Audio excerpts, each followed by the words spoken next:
तो दोस्तों, आपने फेंग शुई पार्ट 1 को इतना प्यार दिया कि मैं मजबूर हो गया फेंग शुई पार्ट 2 को जल्दी से जल्दी लाने के लिए। तो आज मैं एक्सप्लेन करूंगा फेंग शुई 2 को, जो कि 2014 में रिलीज हुई थी और ये एक फिलिपिनो सुपरनैचुरल हॉरर मूवी है। एंड ट्रस्ट मी, ये एक वर्दी सीक्वल है। बहुत ही बढ़िया रेस्पॉन्स इसको मिला था। ट्रस्ट मी, मूवी देखते ही, एक्सप्लेनेशन देखते ही आपको मजा आ जाएगा। तो अगर आपने इसका पार्ट 1 नहीं देखा है तो जल्दी से जाकर पार्ट 1 देख लेना, अदरवाइज आपको बिल्कुल समझ में नहीं आएगा, क्योंकि ये वाली मूवी आखिरी मूवी के एंडिंग सीन से ही शुरू होने वाली है। और पार्ट 1 एक्सप्लेनेशन का लिंक आपको नीचे पिन्ड कमेंट में टॉप पे मिलेगा। और दोस्तों, हम 2 लाख सब्सक्राइबर्स के बहुत ही नजदीक हैं, खाली 1,500 सब्सक्राइबर्स चाहिए। तो जल्दी से सब्सक्राइब कर दीजिए, 2 लाख सब्सक्राइबर्स करवा दीजिए। तो चलिए अब बिना किसी देरी के चलते हैं सीधा वीडियो की तरफ। तो कहानी की शुरुआत होती है फेंग शुई मूवी के ही एंडिंग सीन से, जहां पर हमने देखा था कि जॉय के परिवार की मौत हो गई थी और खाली वही बची थी, जिसके बाद उसके पड़ोस में आए 2 बच्चों ने उस बागवा को अपने पास रख लिया था। अब इसके बाद कहानी 10 साल आगे बढ़ती है, जहां पर जॉय अपने पति और बच्चों की ग्रेव के पास जाकर उन्हें याद करती है, काफी दुखी होती है। जिसके बाद हम जान पाते हैं कि इन 10 सालों में उस बागवा ने कई परिवारों की जिंदगी को तबाह कर दिया। और फिर हम उस लेडी को देखते हैं जिसके पास इस वक्त ये बागवा था और वो अपनी जान बचाने के लिए अभी स्ट्रगल कर रही है। तभी हम देखते हैं उसी लोटस फीट डीमन या फिर डीमनेस या स्पिरिट को, जो कि उस लेडी को हॉन्ट करते हुए उसे मारने के लिए आगे बढ़ रही होती है। और उसके घर में उसके हस्बैंड और उसकी 2 बेटियों की लाश पड़ी थी, जिन्हें पहले ही लोटस फीट ने मार दिया था। मेरे ख्याल से इस लेडी को भी बदले में कुछ ना कुछ मिला होगा, जिसके चलते उसके परिवार को इस लोटस फीट ने क्लेम कर लिया। खैर, तभी उस लेडी को अपनी दोनों बेटियां घर की विंडो के पास दिखाई देती हैं, जो कि उसे अपने पास बुला रही थी। और लोटस फीट के डर की वजह से वो लेडी उसे अपनी असली बेटियां समझकर उन 2 आत्माओं के साथ बिल्डिंग से नीचे कूद जाती है, जिससे कि उसकी काफी दर्दनाक मौत होती है।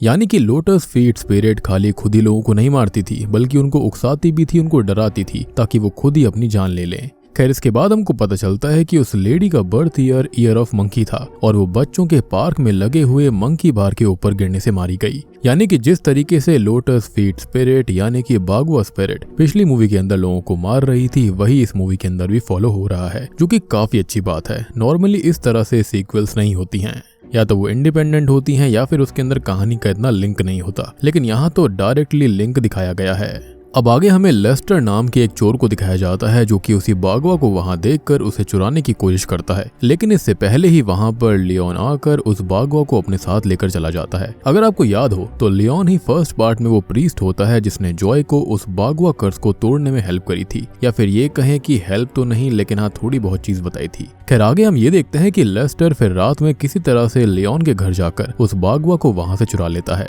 लेकिन वो उसी वक्त उसे खोलकर बागवा के मिरर में देख भी लेता है, जिससे कि लेस्टर अब बागवा का नया मालिक बन गया था। और यहाँ पर मैं आपको ये बात बताना चाहूंगा कि अगर किसी के पास ये बागवा गलती से रह जाता है, किसी को मिल जाता है या फिर इसको कोई चुरा लेता है, तो उसके बाद अगर वो इस बागवा में खुद का चेहरा देखता है तो वो उसका प्रेजेंट मालिक बनता है। और अब जो कोई भी इस बागवा के अंदर देखेगा, उसकी स्पिरिट को लेने के लिए लोटस फीट आ जाएगी, जिसके बदले में चोर को यानी कि लेस्टर को कुछ ना कुछ एडवांटेज मिलने वाले थे, लेकिन बदले में उन लोगों की मौत होगी जिन्होंने इसके अंदर देखा होगा। और सबसे बड़ी बात यह होती है कि लेस्टर को बागवा और उसके शाप के बारे में कुछ पता ही नहीं था। अब इसके बाद लेस्टर उस बागवा को जाकर लेनर्ड नाम के एक लड़के को दे देता है। असल में लेनर्ड और उसकी आंट ने ही लेस्टर को उस बागवा को चुरा कर लाने के लिए बोला था, जिसके बाद लेनर्ड लेस्टर को उसके काम के पैसे देता है और उसकी आंटी उस बागवा पर कुछ रिचुअल्स करना शुरू कर देती है। तब हमको ये पता चलता है कि लेनर्ड की जो आंटी है वो लोटस फीट स्पिरिट की ही वंशज है, यानी कि रॉयल फैमिली से है, और रिलेशन में देखा जाए तो वो लोटस फीट की भांजी लगती है और लोटस फीट उनकी मामी। और वो यहाँ पर इसलिए आई होती है ताकि वो बागवा को अपने साथ वापस चाइना ले जा पाए। खैर, अब आगे लेस्टर अपने घर जाता है, जहाँ पर हम देखते हैं कि वो स्लम्स में रहता है और अपने घर में सिर्फ वही एक कमाने वाला था, और कमाने के लिए वो चोरी किया करता था ऐसी चीजों की। असल में लेस्टर के पिता 5 साल पहले ही घर छोड़कर चले गए थे, जिसके बाद वो कभी वापस नहीं लौटे। मेरे ख्याल से मिल्क लेने गए होंगे, और इसी डिप्रेशन में और गुस्से में लेस्टर की मॉम रूबी एक अल्कोहल एडिक्ट बन जाती है। अब आगे हम देखते हैं कि लेस्टर का एक एक दिन बहुत ही मुश्किल से गुजरता था। जहाँ पर उसके ऊपर कई सारे कर्जे चढ़े हुए थे और उन्हीं में से उसने अपनी बाइक के लिए पोलो नाम के एक बड़े ही खतरनाक आदमी से कर्जा लिया था। अब अगली सुबह सरप्राइजिंगली लेस्टर नोटिस करता है कि वो बागवा जो कि उसने पिछली रात लेनर्ड को दिया था वो उसके घर वापस आ चुका है। उसे इस बात का जरा भी आइडिया नहीं होता कि ये बागवा यहाँ पर आया कैसे, और इसलिए वो कंफ्यूजन में उस बागवा को वापस लेनर्ड को देने चला जाता है। जिस बीच वो एक रेस्टोरेंट में रुकता है जहाँ पर वो ये नोटिस करता है कि एक लेडी अपना फोन वहीं पर भूलकर जा रही थी। लेस्टर उस फोन को लेकर उस लेडी को देने जाता है पर तब तक वो वहां से चली गई थी। जिसके बाद लेस्टर जब उस फोन को खोलता है तो उसे उसके कवर के अंदर उस लेडी का डेबिट कार्ड मिलता है जिसके पीछे सरप्राइजिंगली उसने अपना पासवर्ड और पिन नंबर भी लिखा हुआ था। एंड ट्रस्ट मी, कई लोग ऐसा करते हैं, तो ये मत सोचना कि यहाँ पर ऐसा कैसे हो सकता है, बहुत सारे लोग आज भी ऐसा करते हैं। अब इसी पल से लेस्टर के साथ अच्छी चीजें होना शुरू हो गई थी। वो एटीएम में जाकर उस कार्ड से काफी सारे पैसे निकाल लेता है और उनसे अपने लिए जरूरी चीजें और अपनी गर्लफ्रेंड एलन के लिए गिफ्ट भी लेता है। जिसके बाद जब वो घर पहुंचता है तो अपने दोस्त मॉय से उसको ये पता चलता है कि पोलो का एक्सीडेंट हुआ है और फिलहाल वो हॉस्पिटल में है जहां पर उसकी कंडीशन काफी क्रिटिकल है। और पोलो वही व्यक्ति था जो कि काफी खतरनाक आदमी है जिससे उसने लोन लिया था और उसके साथ में देखो कैसी हरकत हो गई।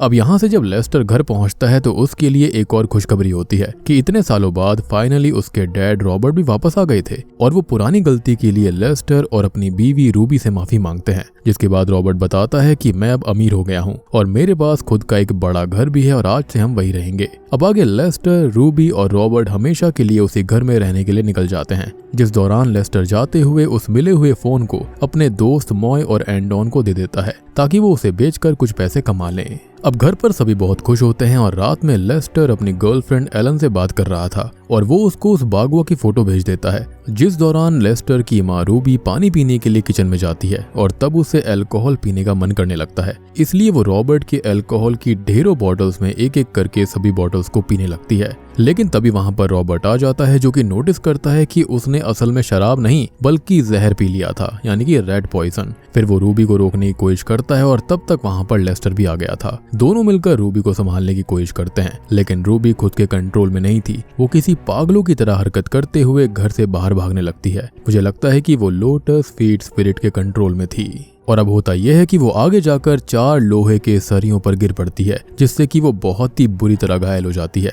और रॉबर्ट फिर उसको हॉस्पिटल लेकर चला जाता है। तब लेस्टर ये नोटिस करता है कि उसने बागवा अपने कमरे में रखा था लेकिन वो बागवा किसी तरह अपने आप उसके नए घर के दरवाजे पर आ चुका था। जिसके बाद लेस्टर लेनर्ड के पास अपने बचे हुए पैसे लेने जाता है जहां पर वो उसको बताता है कि वो बागवा किस तरह से बार बार उसके पास जा रहा था, जिसको सुनकर लेनर्ड और उसकी आंटी लेस्टर के साथ उसके घर जाते हैं। जहां पहुंचकर उसकी आंटी एक रिचुअल करते हुए लोटस फीट को बुलाती है और हम लेस्टर के घर में बागवा से मरे हुए सभी लोगों की और लोटस फीट की स्पिरिट को देखते हैं। जिस बीच लेस्टर अपनी माँ की आत्मा को भी वहां पर देख पाता है, यानी कि अब तक रूबी की भी मौत हो गई थी। लेस्टर अपनी माँ को वहां देखकर घर के अंदर जाने लगता है और लेनर्ड फिर किसी तरह से लेस्टर को उस घर में जाने से रोकता है क्योंकि वो सेफ नहीं था। जिसके बाद उसकी आंटी उस घर में जाती है लेकिन कुछ ही पलों के बाद उनके चिल्लाने की आवाजें आने लगती हैं और लेनर्ड फिर जाकर अंदर देखता है तो उसकी आंटी बेहोश पड़ी थी, यानी कि वो जो रिचुअल करना चाहती थी वो अच्छे से परफॉर्म नहीं हुआ। और मुझे ऐसा लगता है कि जो उसकी मामी है यानी कि लोटस फीट है वो इस सबसे खुश नहीं थी कि वो क्यों यहाँ पर रिचुअल कर रही है। जिसके बाद लेस्टर जब अपने घर के अंदर जाता है तो उसे वहां लोटस फीट की आत्मा के साथ लेनर्ड की आंटी की भी आत्मा दिखती है, यानी कि उसकी आंटी भी मारी गई थी। लेकिन ये हुआ कैसे, इसके बारे में हमें थोड़ी देर में डिटेल में बताया जाएगा। खैर लेस्टर आत्माओं को देखकर वहीं बेहोश हो जाता है और फिर अगले दिन उसकी आंख खुलती है जहां पर वो उठते ही सबसे पहले उस बागवा को हथौड़े से तोड़ देता है और तभी वहां पर रॉबर्ट की रियल एस्टेट एजेंट रॉबर्ट का साइन लेने आई थी, जो कि सरप्राइजिंगली कोई और नहीं बल्कि पहली मूवी की जॉय होती है। जी हाँ, और जॉय उस बागवा को देखते ही वहां से भागने लगती है और वहां से जाते हुए वो लेस्टर को एक हिदायत देती है कि तुम्हें बागवा से मिली हुई अच्छी किस्मत को ठुकराना पड़ेगा। और जॉय के जाने के बाद लेस्टर नोटिस करता है कि वो बागवा अपने आप ठीक होकर फिर से गेट के ऊपर लग गया था, यानी कि इसको ऐसे नहीं तोड़ा जा सकता। जॉय ये ऑलरेडी ट्राई कर चुकी थी। अब आगे लेस्टर स्लम्स में जाता है अपने दोस्तों से मिलने के लिए, तो उसे वहां पर पोलो के राइट हैंड जैक से पता चलता है कि पोलो, मॉय और एंडोन की मौत हो चुकी है।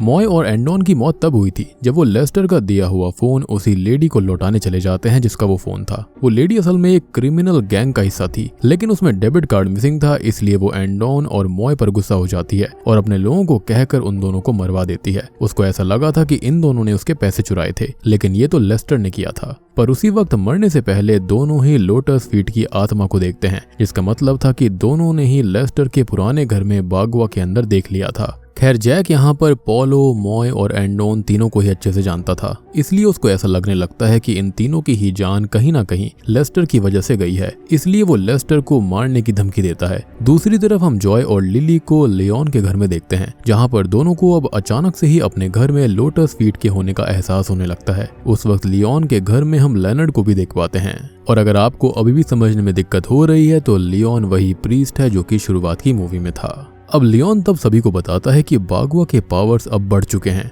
और अब उसमें लोटस फीट के साथ उसकी भतीजी की आत्मा भी है, यानी कि लेनर्ड की आंट की आत्मा। इसलिए अब बागवा एक ही बार में 2 इंसानों की जान ले सकता है। इसलिए ही मॉय और एंडोन दोनों की एक साथ जान चली गई। क्योंकि आपके मन में ये जरूर डाउट आया होगा कि पहली मूवी के अंदर तो एक बार में एक ही आदमी मरता था, लेकिन इस बार 2 एक साथ कैसे मर सकते हैं? तो वो इस वजह से हुआ था, यानी कि लेनर्ड की आंट ने जो रिचुअल किया था वो उल्टा पड़ गया था, जिसके चलते लोटस फीट की आत्मा ने उसको भी अपने साथ खींच लिया। तभी हमें फ्लैशबैक के जरिए एक चीज दिखाई जाती है कि जब लोटस फीट मर रही थी तो उसके परिवार वाले बस खड़े होकर उसे देख रहे थे, इसलिए उस वक्त से उसे अपने परिवार से नफरत हो गई, अपने वंशजों से नफरत हो गई। और इसी वजह से जब लेनर्ड की आंट उनकी आत्मा को शांत कराने गई थी, तब अपने गुस्से में लोटस फीट ने उनको भी मार के बागवा के अंदर एक आत्मा की तरह कैद कर दिया। एंड क्योंकि लेनर्ड की आंट रिचुअल कर सकती थी और वो काफी काम आ सकती थी लोटस फीट के, इसके चलते उसने उसे अपने साथ ही कैद कर लिया। अब लियोन तब उनको बताता है कि अगर बागवा के शाप को हमेशा के लिए खत्म करना है तो बागवा के सभी मालिकों को उसे एक साथ टेंपल में तोड़ना पड़ेगा, जिस पर जॉय को भरोसा नहीं होता क्योंकि पिछली बार लियोन के बताए हुए तरीके काम नहीं आए थे और लिली अपने लालच के चलते बागवा को तोड़ने के खिलाफ थी। और अगर आप ये भूल चुके हैं कि लिली कौन है, तो पार्ट 1 में आपको याद होगा कि जॉय को जिस व्यक्ति से ये बागवा मिला था, यानी कि एवर्ट से, तो एवर्ट की बीवी लिली होती है। और आपने देखा भी था कि लिली कैसे साइको की तरह हो गई थी। वो लालच के चलते ऐसा कुछ नहीं करना चाहती थी। क्योंकि मुझे ऐसा लगता है कि कहीं ना कहीं ये बागवा इनडायरेक्टली अपने प्रीवियस ओनर्स को भी कुछ ना कुछ फायदा देता रहता है, या फिर ये कह सकते हैं कि लिली उस बागवा को वापस चाहती थी। खैर अब दूसरी तरफ हम लेस्टर के घर में ये देखते हैं कि जैक उसको मारने आया था, लेकिन उसी वक्त घर में लेस्टर नहीं रॉबर्ट था। तभी हम लोटस फीट और उसकी भांजी दोनों की आत्माओं को, यानी कि लेनर्ड की आंटी की स्पिरिट को उन दोनों के पीछे चलता हुआ देखते हैं, विच मीन्स दोनों ने किसी न किसी तरह से उस बागवा में देखा था। अब जैक जब उस आत्मा को देखता है तो वो उसे चाकू मार देता है, लेकिन असल में वो चाकू रॉबर्ट को जाकर लगता है। और सेम चीज रॉबर्ट की बीवी के साथ भी हुई थी, जहां पर उसने दारू की बजाय रेड पॉइजन पिया था। खैर तभी वहां लेस्टर आ जाता है, जिसको अब तक ये बात पता चल गई थी कि बागवा में देखने वाले की मौत होती है और उसके डैड ने बागवा में देख लिया था। जैक अब फिर लेस्टर को देखकर उसे मारने जाता है, पर रॉबर्ट मरने से पहले अपने पास रखे हुए फायर एक्सटिंग्विशर से जैक को मारता है, जिससे कि जैक की वहीं मौके पर मौत हो जाती है। और कुछ ही पलों के बाद में रॉबर्ट भी मारा जाता है क्योंकि उसे चाकू लगा था। यानी कि फिर से यहाँ पर 2 जनों की एक साथ मौत हो गई, यानी कि अब डबल फन हो गया था और डबल डेडली कॉम्बो बन गया था। और अब हमको पता चलता है कि इन दोनों का ही बर्थ ईयर ऑफ रैबिट था और वो fire extinguisher red rabbit company का होता है। खैर अब सीन लियोन पर शिफ्ट होता है, यानी कि प्रीस्ट पर, जो कि लिली और जॉय के साथ लेस्टर से मिलने जाता है, जहां पर वो लेस्टर को बागवा से जुड़ी सभी बातें बताकर कहता है कि बागवा ने अपने कर्ज की शुरुआत से 12 अलग ज़ोडिएक साइन वाले ओनर्स को ढूंढा है और लेस्टर उसका आखिरी ओनर है, जिसके बाद बागवा अब ओनर्स को मारना शुरू करेगा और इसलिए हमें बागवा को जल्दी ढूंढकर टेंपल में जाकर उसे तोड़ना ही पड़ेगा। जिसके बाद सभी नोटिस करते हैं कि बागवा लेस्टर के घर के दरवाजे पर अब था ही नहीं, पर वो किसी एक ओनर के घर पर तो जरूर होगा, यानी कि वो खुद को शिफ्ट कर रहा था ताकि उसे कोई तोड़ ना पाए। अब आगे सभी लिली के घर पर जाते हैं, जहां पर लिली अपने घर में बागवा को ढूंढती है, पर उसे वहां पर वो नहीं मिलता। जिसके बाद वो सभी को जॉय के घर जाने के लिए कहती है और खुद कुछ देर बाद आने के लिए बोलती है। तब हमको पता चलता है कि बागवा असल में लिली के घर पर ही था, पर उसके लालच और बार बार चमकती किस्मत पाने के लिए उसने झूठ बोला। लेकिन इस बार उसकी किस्मत चमकने के बजाय और बर्बाद हो जाती है, जब उसे घर के पीछे अचानक से खजाना तो मिलता है, लेकिन उसके सामने उसे बागवा की 2 आत्माएं भी दिखती हैं, यानी कि लोटस फीट और उसकी भांजी की। लेकिन तब भी लिली अपने लालच के चलते अपनी नौकरानी के साथ उस खजाने को निकालने जाती है और खजाने के बदले एक बड़ा सा इलेक्ट्रिसिटी सप्लाइंग वायर उनके हाथ से चिपक जाता है, जिससे कि दोनों की बुरी तरह से वहीं मौत हो जाती है। दूसरी तरफ हमको पता चलता है कि जॉय का डुगलस नाम का एक बॉयफ्रेंड भी है और वो उसे आज शादी के लिए प्रपोज करने वाला था। ऑब्वियस ही बात है कि जॉय के हस्बैंड को मरे हुए कितने साल बीत गए और सबसे बड़ी बात वो उस पर चीट भी कर रहा था अपनी एक्स गर्लफ्रेंड के साथ। एंड जॉय को भी खुश रहने का पूरा हक है। अब जब लेस्टर जॉय के घर में जाता है तब डुगलस लेस्टर को चोर समझकर उसे शूट करके घायल कर देता है, जिसके बाद जॉय उसे पूरी बात बताती है और तब डुगलस को अपनी गलती का एहसास होता है। तभी उन्हें बागवा जॉय के घर के दरवाजे पर लटका हुआ मिलता है, जिसने कि लिली को मारने के बाद फिर से अपनी जगह बदल दी। यहाँ पर जॉय नोटिस करती है कि डुगलस उसे प्रपोज करने वाला है, पर ना चाहते हुए भी उसे डुगलस के प्रपोजल को मना करना पड़ता है, क्योंकि अगर उसने प्रपोजल को एक्सेप्ट कर लिया तो ये बागवा की अच्छी किस्मत को एक्सेप्ट करना होगा। जिसके बाद सभी लियोन के घर के टेम्पल की तरफ जाने लगते हैं, जिस दौरान डुगलस ड्राइव कर रहा था और वो एक लड़की को बीच रास्ते में ठोक देता है, जो कि एक क्रिमिनल गैंग का ही मेंबर था। अब इस वजह से होता यह है कि वहां एक ही सेकंड में लड़ाई का माहौल बन जाता है और इसी बीच एक गैंग मेंबर लियोन को चाकू मारकर उसे खत्म कर देता है, जिसका कारण हमको पता चलता है कि इस झगड़े के बीच लियोन ने गलती से उस बागवा में देख लिया था और वही ऐसा व्यक्ति था जिसको सारी चीजों के बारे में पता भी था। तो ऑब्वियस सी बात है कि स्पिरिट के लिए वो काफी खतरनाक हो सकता था। तभी सभी गैंग मेंबर्स डुगलस को मारने जाते हैं और ना चाहते हुए भी लेस्टर और जॉय को वहां से लियोन के घर भागना पड़ता है, जिसके बाद लेस्टर बीच रास्ते में ही गोली लगने की वजह से घायल होकर गिर पड़ता है और जॉय ही अकेली लियोन के टेम्पल पर पहुंच पाती है। फिर वो उस बागवा को टेम्पल में रख देती है और फिर किसी तरह लेस्टर वहां पर चलते हुए आकर जॉय की उस बागवा को तोड़ने में हेल्प करता है, जिससे कि फाइनली कर्स टूट जाता है। पर तभी जॉय नोटिस करती है कि लेस्टर की डेड बॉडी टेम्पल की गेट पर पड़ी है, यानी कि लेस्टर बीच में ही मर गया था और उसकी आत्मा ने बागवा को तोड़ने में जॉय की हेल्प करी। जॉय ये देखकर रोने लगती है और अगले ही पल वहां पर जॉय के पीछे डुगलस आ जाता है, जिसकी आवाज सुनते ही जॉय के एक्सप्रेशंस बदलने लगते हैं, जिसका मतलब ये था कि बागवा का कर्स अभी भी नहीं टूटा और जो डुगलस अभी जॉय के पीछे खड़ा है वो असल में डुगलस की आत्मा है, क्योंकि बागवा के कर्स के हिसाब से एक वक्त पर 2 जनों का मरना जरूरी था। उसके हिसाब से यहाँ पर पहला शिकार था लियोन और दूसरा था डुगलस। और ये वाली थियोरी बिल्कुल सही क्यों बैठती है और क्यों बागवा का कर्स अभी भी नहीं टूटा है, ये हमें मूवी के एंडिंग सीन में पता चलने वाला है। अब एंडिंग में हम लेस्टर की गर्लफ्रेंड एलन को देखते हैं, जो कि लेस्टर के भेजे हुए बागवा के फोटो को इंटरनेट पर शेयर कर देती है और उसके अगले ही पल उस फोटो पर ढेरों लाइक्स आने लगते हैं और तभी एलन की टैक्सी का एक ट्रक से एक्सीडेंट हो जाता है, जिससे कि मोस्ट प्रोबेबली उसकी मौत हो गई होगी। और यहाँ पर एक बात जो कि हमेशा की तरह हर एक मौत के अंदर कॉमन थी, और तभी हम नोटिस कर पाते हैं कि एलन का बर्थ ईयर क्या था। एलन का बर्थ ईयर ऑफ स्नेक होता है और जिस ट्रक से उसका एक्सीडेंट हुआ था उस पर स्नेक आइलैंड लिखा हुआ था। अब इन चीजों को देखकर हम कह सकते हैं कि बागवा का कर्स उसके फोटो के जरिए, यानी कि जो एलन ने शेयर करी थी, अब सभी लोगों तक फैलने वाला है। यानी कि अब ये एक इंटरनेट सेंसेशन बन गया था और ये फिजिकल कर्स नहीं था, अब ये इंटरनेट वाला कर्स बन चुका है। यानी कि आत्माएं अब यहाँ पर भयानक रूप लेने वाली हैं। और लियोन ने ये बात बताई भी थी कि जो लोटस फीट स्पिरिट है वो 12 प्रीवियस ओनर्स को मारने वाली है, जिसके चलते उसे बहुत तगड़ी शक्ति मिलेगी और अब जो शक्ति उसे मिली है उसके चलते वो करोड़ों और अरबों लोगों को क्लेम करने वाली है।